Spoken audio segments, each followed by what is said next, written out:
Welcome to episode 1 of a video series where I'll be guiding and helping owners to better practice working with their dogs and building a solid relationship around clear communication. The long form version of this will be on YouTube and the shorter condensed versions on Instagram and TikTok. That way you can follow along with whatever social media you prefer, bookmark and save each video, and then practice through any struggles you may be having at home. In today's session, we're working on refreshing obedience to the command place. First thing I want to do is make sure I'm geared up and ready to teach my class. That means if I need a leash, treat pouch, but most importantly, I have a clear mind, meaning I'm ready to instruct and that I'm not focused on anything in my area, and I want to look around my classroom as well to make sure that it's set up, limiting uncontrolled distractions to ensure my student can have the best results learning.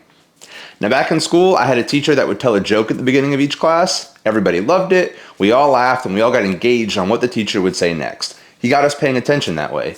And I too like to begin my sessions with a little bit of engagement, but instead of a joke, I'll be using a quick lure to begin the game. Some simple figure eights can work awesome, but most importantly, it focuses the dog and it gets a full range of motion and body awareness. Let's go ahead and get that. So what I want to do is grab my kibble from my treat pouch and I'm going to present it to my dog right in front of their face, magnetizing basically my hand to their nose.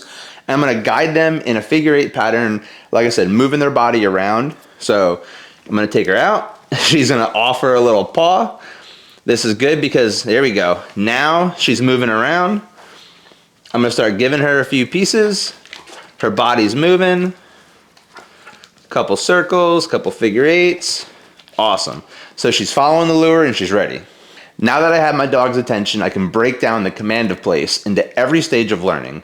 There's the lure, the guide, hand signal only, and verbal only. That way, if my dog struggles with any part of this obedience command, this will help me create clear communication along the way.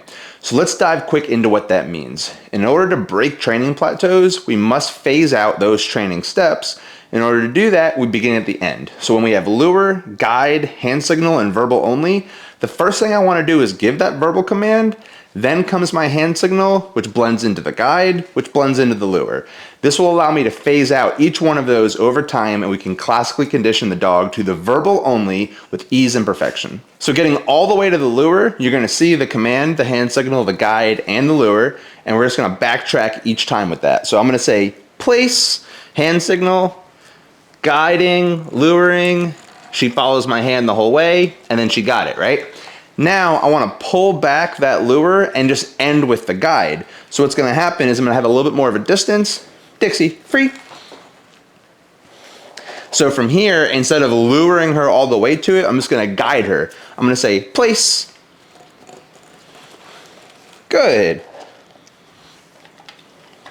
That was a little bit more exaggerated than a hand signal, but also pulled back from the lure. Let's go ahead, pull back one more, do just the verbal and the hand signal. Free. Sit. Place. Good.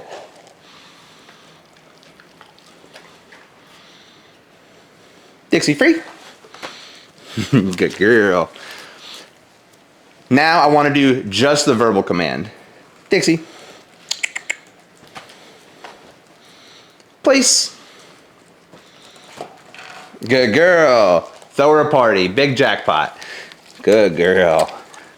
If you need to, take time to work on each phase of learning for however many reps you need. Do 3 full lures, 3 full guides, 3 hand signals, and then 3 verbal only.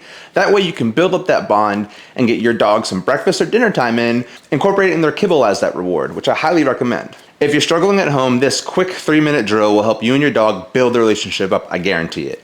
Remember, an untrained dog can be a headache, but a trained dog can be a hobby.